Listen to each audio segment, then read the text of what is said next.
Welcome to Leading People with me, Jerry Murray.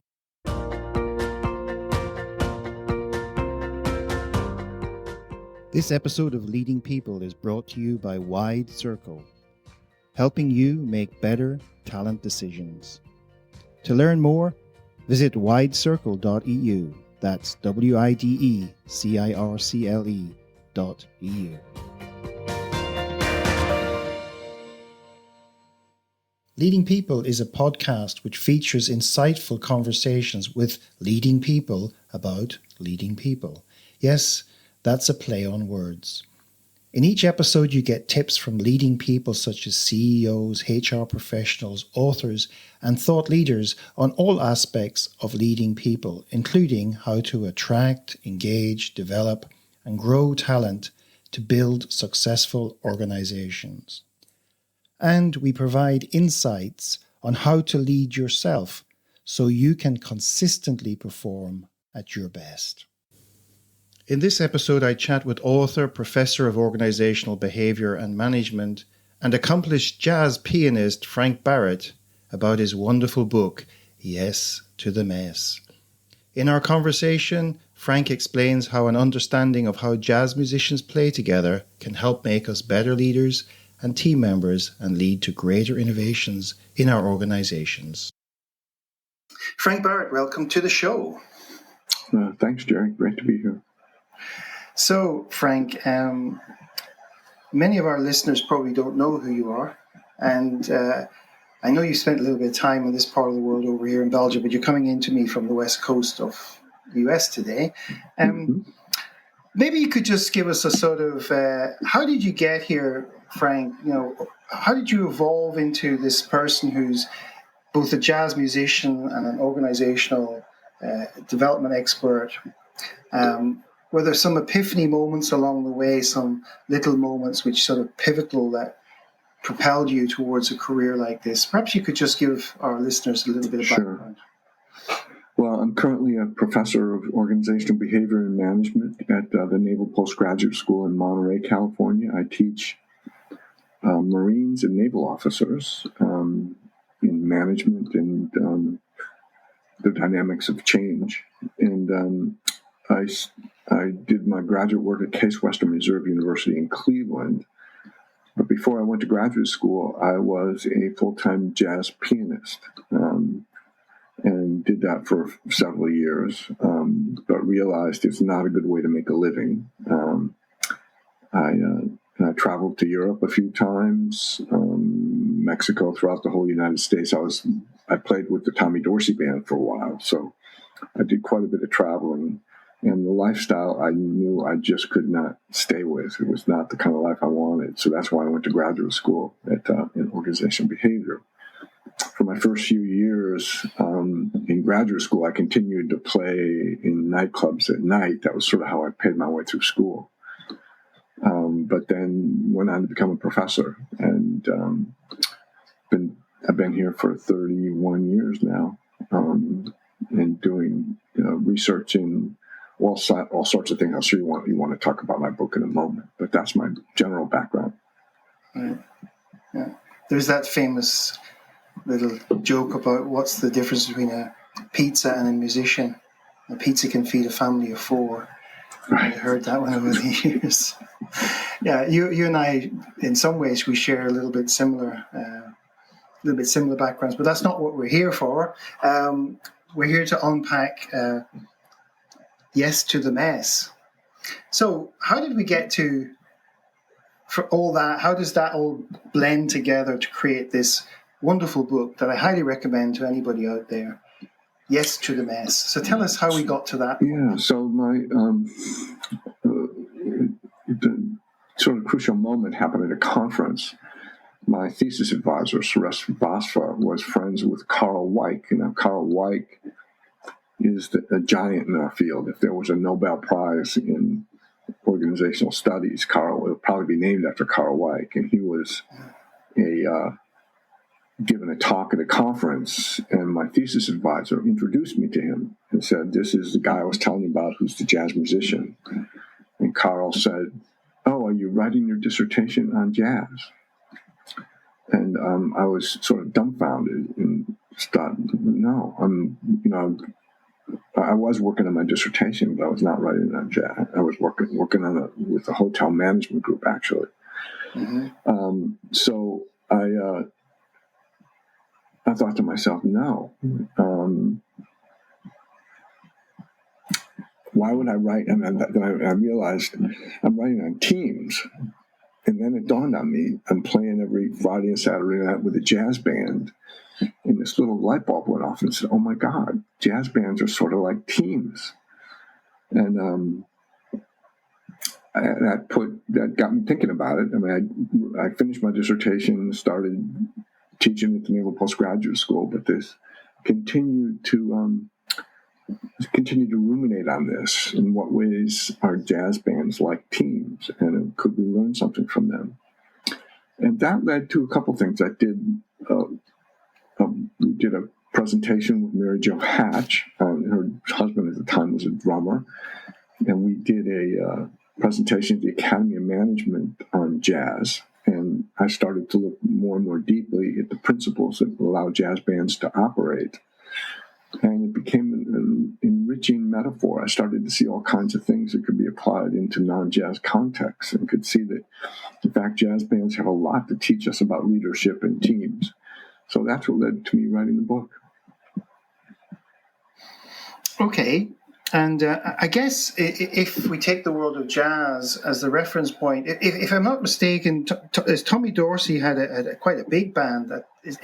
Was he a big band guy? Was he? But Big band, I think you've also played trios and quartets, so it's not just jazz in just one restricted domain, is it? And I think that has bearing on how organizations are organized today, doesn't it? Yeah. In general, I mean, the metaphor works best as a jazz combo, with, between 5 and 7 people, which in general is probably a good size for a team. The Tommy Dorsey band was a big band, and there's some correlates that work, but not so much. And the other thing that struck me was I read an article by Peter Drucker. It was a classic article when he said leaders are like orchestra conductors, and he did a whole riff on how orchestras are made up of knowledge specialists, and the job of the orchestra conductor is to coordinate knowledge with all these different experts. And when I saw that, I thought, yeah, orchestras are I could see where he would say that, but that doesn't really account for the incredible turbulence and change that happens in real time when you don't have a script pre-written, because orchestra members are really playing off preordained scripts. So that's the other thing that strengthened my commitment to explore jazz bands. Well, actually, I'd written that down here because I think you cover it in the book a little bit. The metaphor that a lot of people think about is the orchestra, and the conductor is this sort of glorified leader. Yet that metaphor is restricted in some ways, isn't it? Because, as you say, first of all, everybody is playing the same sheet music, right? And each part has been thought through. Yes, there's expression and maybe little things that come into it, but the stories go that there's an awful lot of conductors of orchestras who are the antithesis of what leadership should be today. Mm-hmm. Can you expand upon that a little bit? Just for those people out there listening saying, yeah, he's talking about orchestras, of course, but I don't think you are, Frank. No, I'm not talking about orchestra. And I think one of the downsides of that metaphor is it continues to glorify the great individual. Like, leadership is an individual characteristic that individuals have. And we do that in this culture. I mean, if a Martian were to land in an airport bookstore, they would think that Steve Jobs was a god. We tell these glorious stories about how inventive they were and creative and whatnot. And those are misleading, because every innovation is a social activity, and it's a relational achievement. So it's best to talk about these things as what kind of relationships trigger. And that's why I like to talk about leadership activity rather than leaders. we talk about activity, it's almost always going to be a relational achievement, something that happens between people rather than a great single leader. And that's one of the, I think, downsides of the orchestra metaphor. I mean, every metaphor has a downside, so that's just one that caught my attention.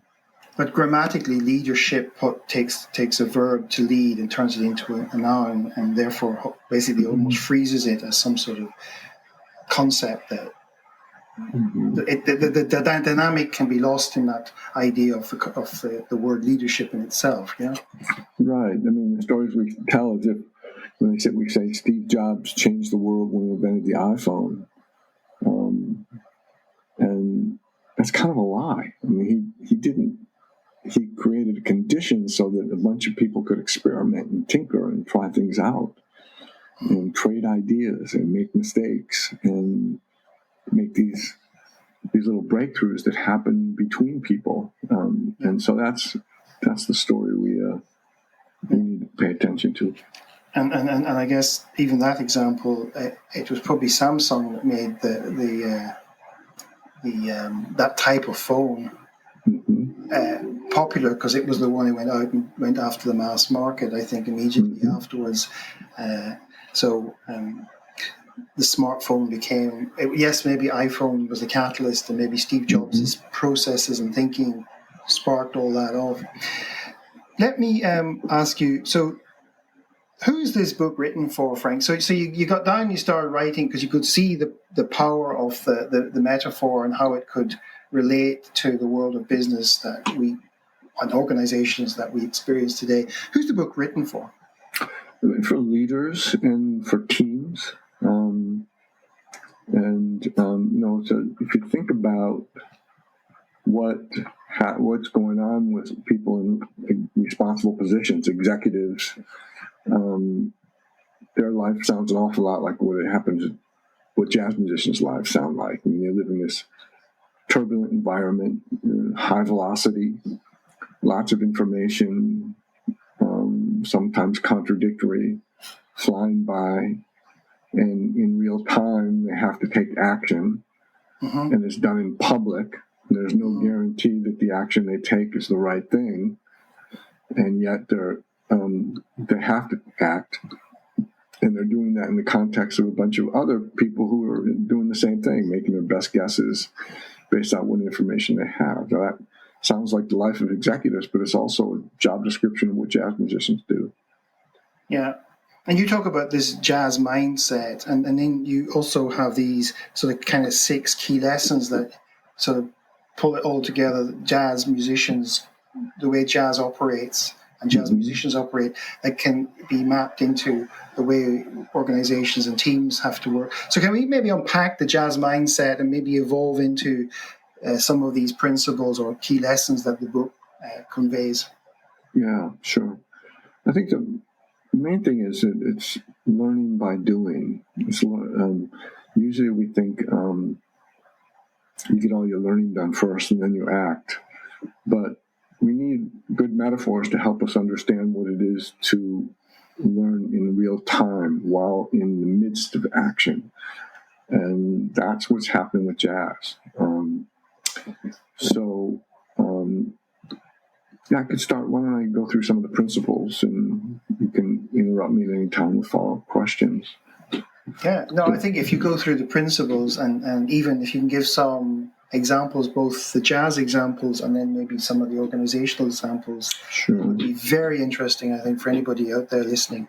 The first part is a little counterintuitive, and it's the notion of the art of unlearning, which sounds counterintuitive, but one of the things that happens with jazz musicians is we have to be very cautious of the trap of comfort.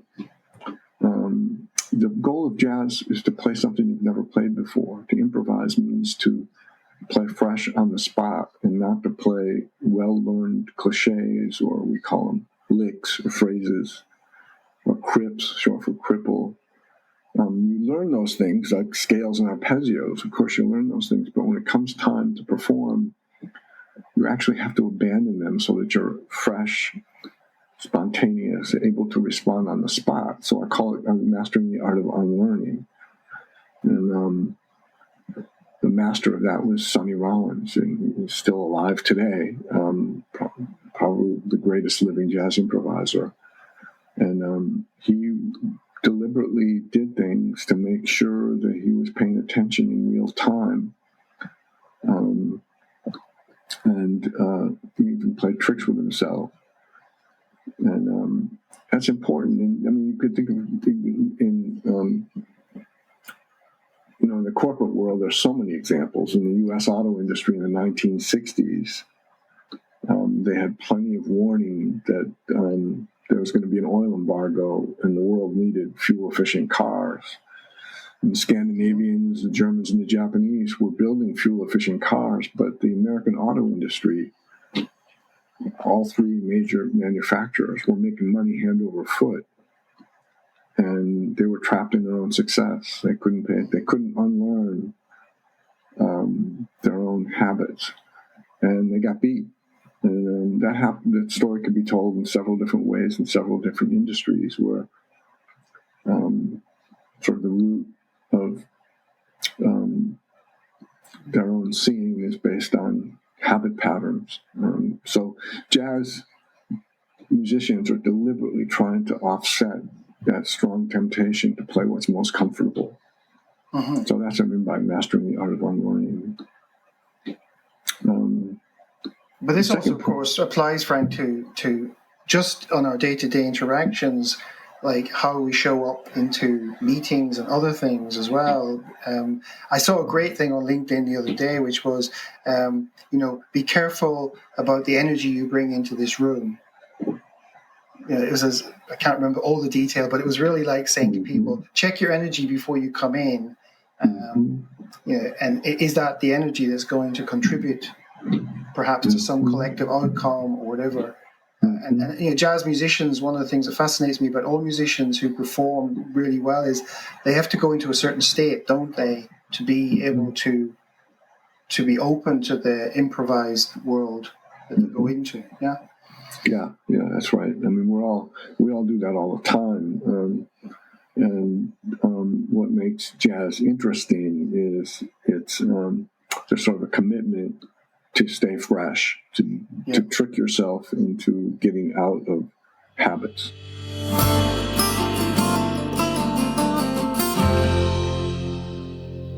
We continue our conversation with Frank, explaining what it means to say yes to the mess.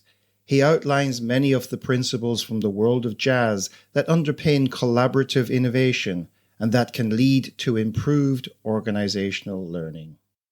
So what makes it work is this, what I call an appreciative mindset, and it's the title of the book. It's Yes to the Mess.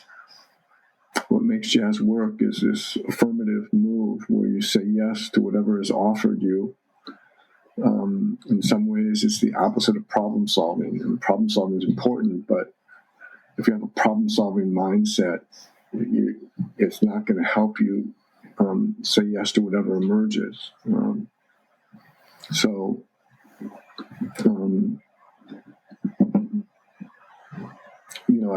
also very much related to appreciative inquiry. This notion to pay attention to whatever's offered to you. In comedy improvisation, the famous phrase in comedy improvisation is yes and. Yeah. If someone makes an offer in a scene, you say yes and advance it and help the scene move forward. Because problem solving doesn't help. You can't say, geez, I wish I hadn't played that. Could we go back over and do that again? So that's probably the most important of all the factors, is noticing the potential that's inherent in every offer. And it says a lot about how to live. If we lived our lives with that, it would be a pretty magical moment. And jazz kind of, any of these forms of music, but I suppose jazz does have, you never, it's almost like that thing that you never step in the same river twice. Mm-hmm. You never really do the same jazz performance twice, isn't that right? Right. In fact, if you start to sound the same like you did last week, and you should start playing the same phrases and whatnot, you're considered not a very good jazz musician. I tell a story of my first idol was Oscar Peterson, the great jazz pianist.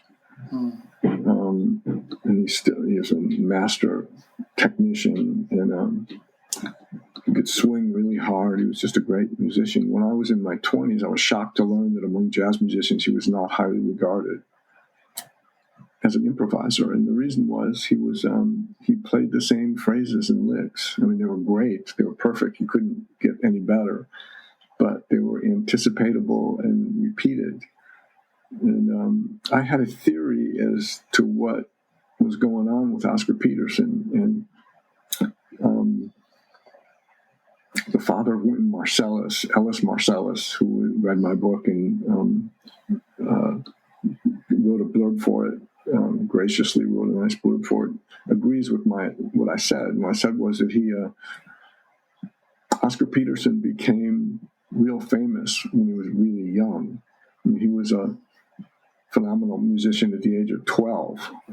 So when he was in his early 20s, he was playing in Carnegie Hall with the best, with Charlie Parker, Dizzy Gillespie, Lester Young. And what I said was, when you become really, really successful at an early age, it gets harder and harder to risk making mistakes. Yeah. So you end up becoming as safe as possible.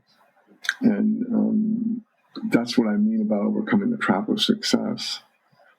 And I think about that with executives, who get promoted quickly and they get very, very successful early in their careers. And later, as they start to mature, it's harder and harder for them to take risks because they don't want to look bad. Yeah. It sort of crosses a little bit over into some of that research that Carol Dweck did into growth and fixed mindsets. That often the fixed mindset people are the really high achievers early on in their lives, but then they decide they have to play safe so they don't ever go outside the boundary of the top performer. Isn't that right? Mm-hmm. But he kind of betrayed one of these principles. I wrote your principles, some of them down here.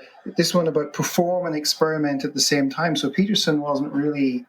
He was performing, but he wasn't experimenting. Would that be true? Yeah, I think that's right.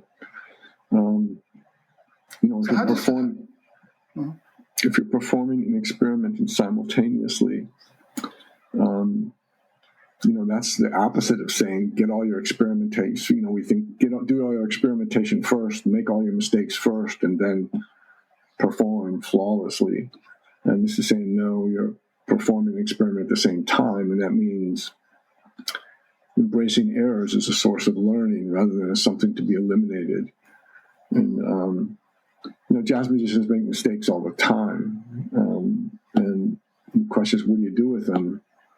And you just treat them as another offer. You can explore them. In fact, we actually might want to repeat them. Repeat them and see if you can integrate it into a new pattern of activity and see what it has to offer. It happens all the time.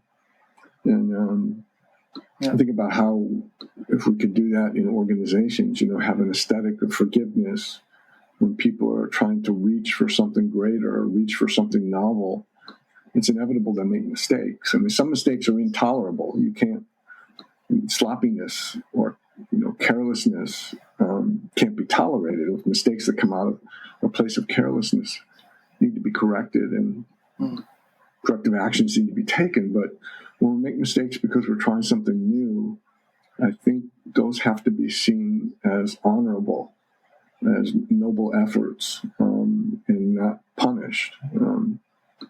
So I think that's one thing an organization could consider. Yeah.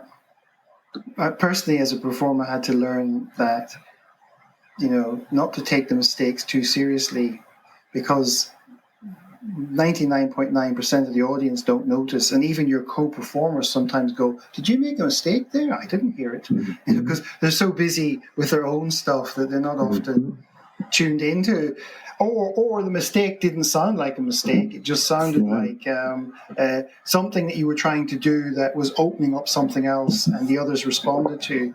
And I take your point in organizations that if you go into situations where it's all about avoiding errors, avoiding mistakes, limited experimentation, it's all about trying to be that sort of superior, whatever human being, leader, whatever you want to call yourself in every situation, it doesn't bode well for innovation and advancing and change and exploration, does it?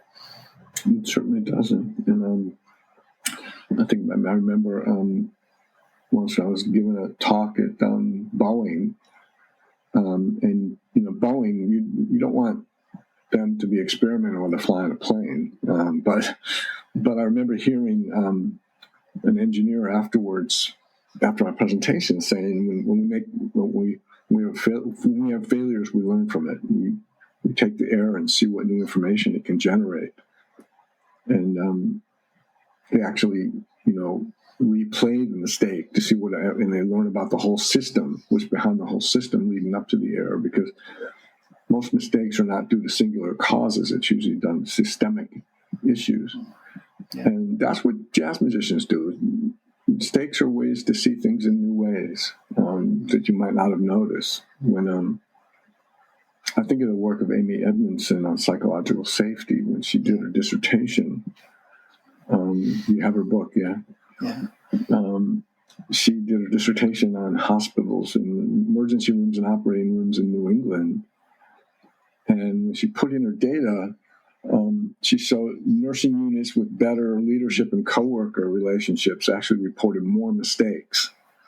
And the correlation table is exactly the opposite of what she had anticipated.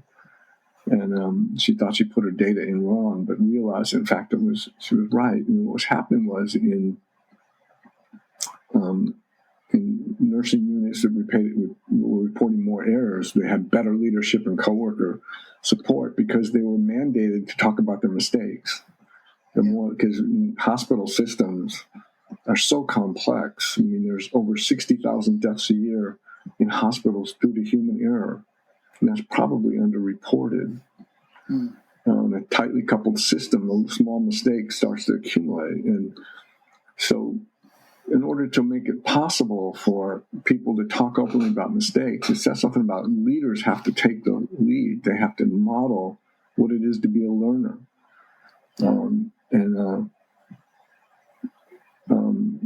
Jazz musicians do that all the time. But I remember that one story about, it was an emergency room, operating room, and at the end of the day, and they were talking about doing an after-action review, and one of the surgeons, who's obviously the highest ranking in terms of status, surgeons are usually considered the most high status, said openly in the room, on surgery today, I made a mistake on a patient, and described what the mistake was, and said, I'm sorry, I'll make sure it never happens again. And you could hear a pin drop in the room because God just talked. He made a mistake, and it modeled for everybody else in the room how you're supposed to approach your life and how you're supposed to approach your work. That it's safe to say openly what errors you made because it helps everybody. Again, if it's repeated error and it's carelessness, it's intolerable. But in complex systems, errors are inevitable. Yeah. And, Yeah, I mean, I guess it's like when you practice a piece, the first time you play it, you probably make a bunch of mistakes because you're trying to. There's always a few phrases in a piece of music which are challenging, and so you sometimes have to take them out and work on them a bit, and then the transitions between parts. But if you keep practicing on the right things, you start to reduce the number of errors, don't you? This is just an inevitable consequence that the error. Well, yeah, but even if it's a song you know well, if you're improvising, you're supposed to be trying things you've never tried before. Yeah. Which means your reach exceeds your grasp, and if you're saying yes to the mess and getting rid of habits, you're going to be making mistakes even on tunes you think you know. Right. And then the thing of a leader, I mean, in smaller ensembles, you talked about the sort of 5 to 7 people, whilst there's maybe somebody designated as the sort of leader, maybe their name is on the quartet or whatever, they're just playing along with everybody else, right? And they're making mistakes and learning as they go along and improvising. Right. And how many leaders do you know that do that? Where, my experience in my early career was when the leaders came into the room, there was a whole lot of pomp and ceremony about it. There was one guy one time, he always turned up late for the meetings because it was his way of keeping everybody waiting so he could come in 5 minutes late and everybody was sitting there on edge waiting for him to come in. These little rituals that some people have, it doesn't bode well for a meeting where, people can share things, maybe get things wrong, or even out of that getting it wrong, somebody can build on that and say, but actually the point you make is not that wrong, because I can see how you got there, but I can also see how we could go somewhere else with that. Yeah, I know that would be intolerable in the jazz context. And it's sort of similar to what I said about the Oscar Peterson syndrome is, you want to continue to be seen as the smartest person in the room. You can't risk looking normal and acting stupid. So you end up doing things that are self-defeating, even though you don't know it. So I was going to kind of leading into the world that we live in today, where we have a lot of smaller businesses starting up, running on virtual, running themselves virtually.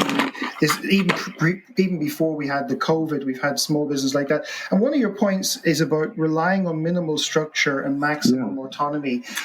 Are you seeing, given the career you've had, not just in jazz, but also in the world of organization, studying organizations, are you seeing an evolution towards a more jazz mindset in the younger generation of businesses, these startups and these more technology-driven businesses, or are they falling into the traps? The other characteristic about jazz that I think has a good learning point for organizations is this notion of what kind of structure allows jazz to work, because it's not just pulling notes out of thin air. There is a structure, but it's a minimal structure. It's a minimal structure that allows maximal autonomy. So this notion that in jazz is the structure is the song. The chord changes through a song guide what musicians can play. And there are minimal rules. You can't, the eighth measure, you may be playing a D minor, but I have no idea what you're going to do with it, but I know the general territory in which you're playing. So that allows me the capacity to respond and make sense of what you're doing in real time. But it also means you're not shackled down to what you have to do. It allows lots of variation and branching out. And I think this is a really good principle for organizations to think about. We tend to structure innovation right out of things, out of fear we want guaranteed outcomes, and we overstructure things.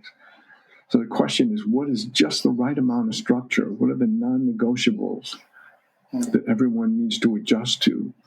And if we can nail those down and let the other ones go, that's really allows for a lot of creativity and innovation. And it means tolerance of a lot of ambiguity, letting people be free to experiment, tolerating dissent and debate. But I think of organizations that have just the right amount of structure. Also, the other issue is consensus. Everybody says we have to build consensus before we take action, and consensus is important. But in jazz, too much consensus is dangerous. And I think in organizations, too much consensus is dangerous. I think the important thing is to have just the right amount of agreement on just the right things, and allow a lot of embellishment, and surprise. So that's one thing I think organizations could learn from jazz. Do you think this younger generation of organizations in the last 5 to 10 years, the more internet-based companies, etc., which are more distributed, so they have to, they don't have the fancy, a lot of them don't have big offices with big hierarchical structures. Are they getting closer to that jazz mindset in the way they're trying to run their businesses? I think so. I think they do. They allow, the ones I know, allow a lot of embellishment, and there's a lot more egalitarianism in the actual work groups. and punctuate things. Of course, if they say you have to be there at the noon meeting every day. Other than that, you're off on your own. Well, the noon meeting every day, where whatever comes up, that's a minimal structure. And yeah. So it's like just from the musical point of view of having the basic chord pattern and then allowing people to work within those patterns based on their skills, based on how they interpret, and as you say, how they listen and react and work with what the others give them in the course of that. Right. And so we get into this other point about what you call jam and hang out. Yeah. So explain how that works in an organization from taking the jazz aspect of this, because jazz musicians like to jam, right? Jam sessions are where learning is happening. It's a place of freedom, and it's sort of an open forum where you're free to try things out. And there's a lot of important learning happening there, or also even hanging out after playing and just talking about what was going on. It allows for serendipity, accidental, happy accidents, and random encounters. Those are important things in the jazz world. There's also a place where it's legitimate to ask naive questions. Where you can be a semi insider / outsider, but you can ask even naive questions. And we need to create more space like that in organizations. Where there's unscheduled time, where people are just together, where it's legitimate to ask naive questions.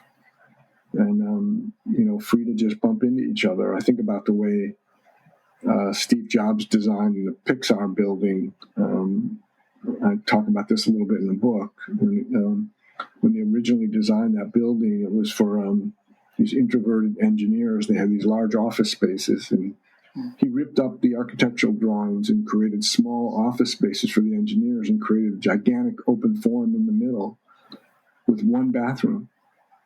One for men, one for women, and because he wanted people to bump into each other and talk to each other, because that's where good ideas happen, through unscheduled chat and curious questions. And that's sort of the equivalent of an open jam session for jazz musicians. I guess important. Unscheduled time is important. Well, there's probably, for all his other flaws that Steve Jobs had, he did manage to recreate Apple, and he probably used some of those other principles, and nobody can question, but they've been very successful since he went back in. What other examples are you seeing out there apart from that kind of big brand? In your consulting work and the executive education programs you run and that, are you seeing other examples of organizations which are getting that, they really intuitively get that whole idea of jamming and hanging out? I have a counter example. Okay, that's even better. I worked on, I teach for the Navy, obviously, we have an executive ed program here for the senior captains and the admirals. And they were designing the executive ed program. It was in Monterey, California. And they had planned out, I think they were here for 2 weeks, and I looked at the schedule for what they were, and every single hour was booked. They had a break to go to the gym and work out or whatever, but every single hour was booked with a speaker, and the speaker would go through PowerPoint presentations, and the students were sitting in their chairs listening. And I said, where's the white space? These guys are coming from all around the world, some of them probably meeting each other for the first time. When do they get to just have conversations that are unscheduled and to learn from each other? And the director of the program at the time said, we have to make sure they're learning. We have to have, that's the coming in the classroom. I said, no, you don't get it. And the truth is they were afraid, because they were in Monterey, they were afraid that somebody in the Pentagon would think it was a boondoggle that they all came out here to play golf. And they even had scheduled them on Saturdays, which I found, They've loosened that up a little bit since, but that's an example. It's a counterexample of what I'm trying to talk about.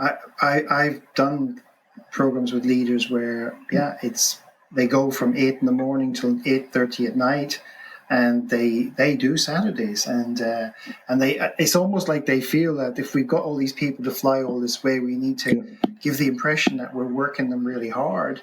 And as you say, what inevitably happens because of the system that they create is, first of all, if anything runs behind schedule, the whole day is shot. The second thing is these guys then sit up all night because they go to the bar because they want to do the socializing, and then by the second or third day they're shot anyway, some of them, because they've now overdone the social thing that wasn't allowed in the daytime program. So you talk about something called provocative competence. What do you mean by that? Yeah, that's my favorite point at the moment. It's this notion that leader provocative competence has sort of a double vision. That is, the capacity to see how a person or a team or a system is operating in the moment, but also able to see what they're capable of doing, to see their potential, even when they're not living up to it. And provocative competence means that you're able to provoke a system or disrupt the current pattern just enough to demand that people perform in new ways.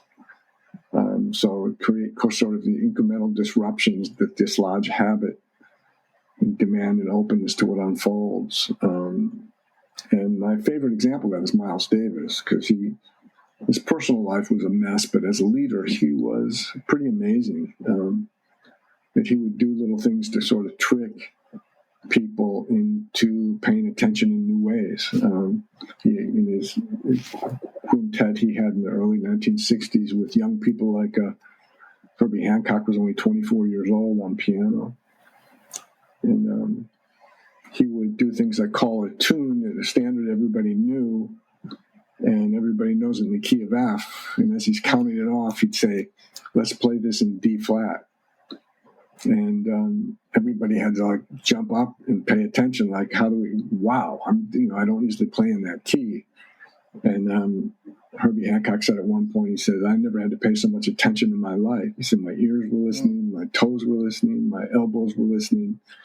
He said, "But I played things I never heard myself play before."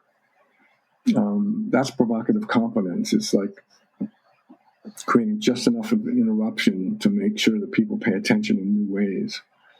And it's an art, because you don't want it to be too much. If it's too provocative, people will fall back on old habit patterns. They'll be overwhelmed. So it has to be just the right amount of disruption. And you can't be provocative all the time. I mean, people who are provocative all the time are obnoxious. So it has to be just the right amount and just in the right way that invites people to experiment beyond their comfort level. That's what I mean by provocative competence. Yeah. Yeah, you mentioned in the early part of talking about provocative competence there, you mentioned the notion of potential. How do you define potential? I'm not sure. I mean, I think it's, seeing people at their best even when they're not operating at their best. Just in some ways it's selective recall. It's the other side of yes to the mess. It's another notion of being appreciative, of seeing how well people can do even if the data is not in front of you at that moment. It's positive recall. And basically seeing people at their best. Yeah, but even sometimes when people are not at their best, right. to recognize that maybe they're just not having a good day today. Right. And because that's often the thing I notice as well about musicianship, and that sometimes if you go in to play music with musicians that maybe have a bit more of an edge at the time, you can bring out the best in you, can't they? As long as they don't intimidate you in the process. So I've noticed sometimes that you can go in and you might not be in the great mood to play, but all of a sudden something starts to spark and you just feel like you're elevated, and you ride into a sort of almost like an energy wave, where you if you can immerse yourself in that positive energy, generative energy wave, you just start to produce stuff that you didn't realize you could do. I guess that's an experience you've had yourself in the jazz world. That's right. Yeah, it's always one of the reasons it's interesting to play with new people, and we often play with people we never met before, is that a new person pushes you and invites you into new spaces. You start to notice stuff you didn't notice before. Yeah. So, that's part of the ways in which jazz, I think, is a good metaphor for life.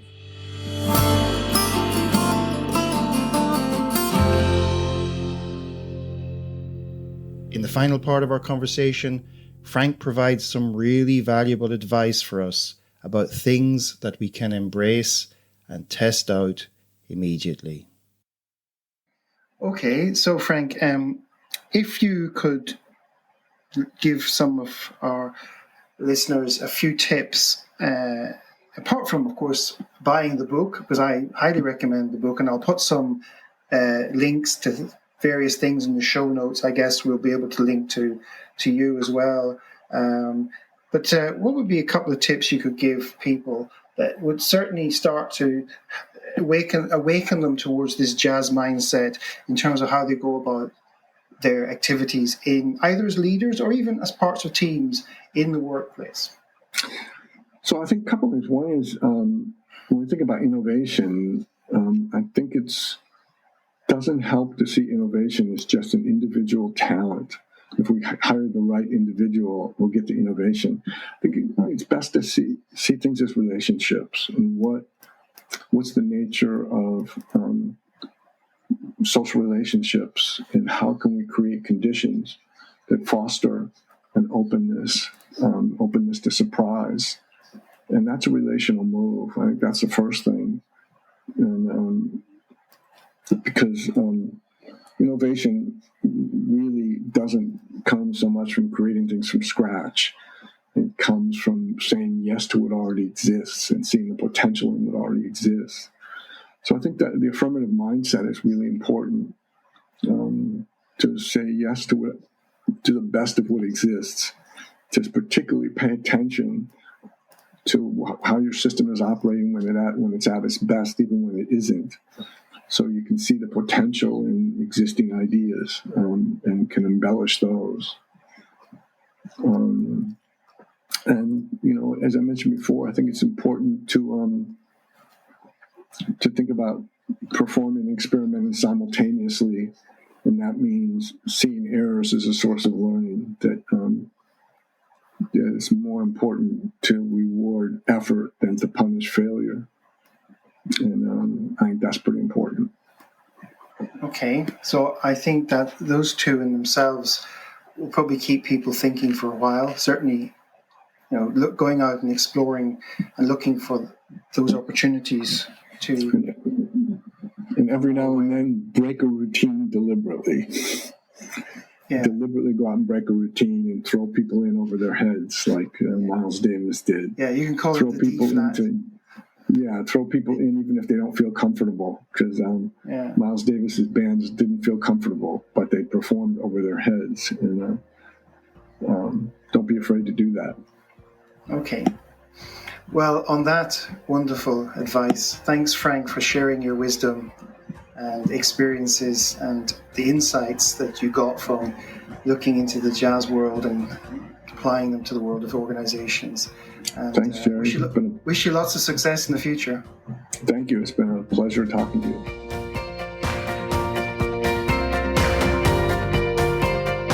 Thank you for tuning in to this week's episode. You will find details of what we covered in the show with links, etc. in the show notes. Please share your key takeaways from today's guest and let your friends and colleagues know about the podcast. Oh, and if there's a particular author or leading thinker you'd like me to interview, just get in touch and I'll do my best to get them on the show. This episode was brought to you by Wide Circle, helping you make better talent decisions. To learn more, visit widecircle.eu. That's WIDECIRCLE.eu. Until next time.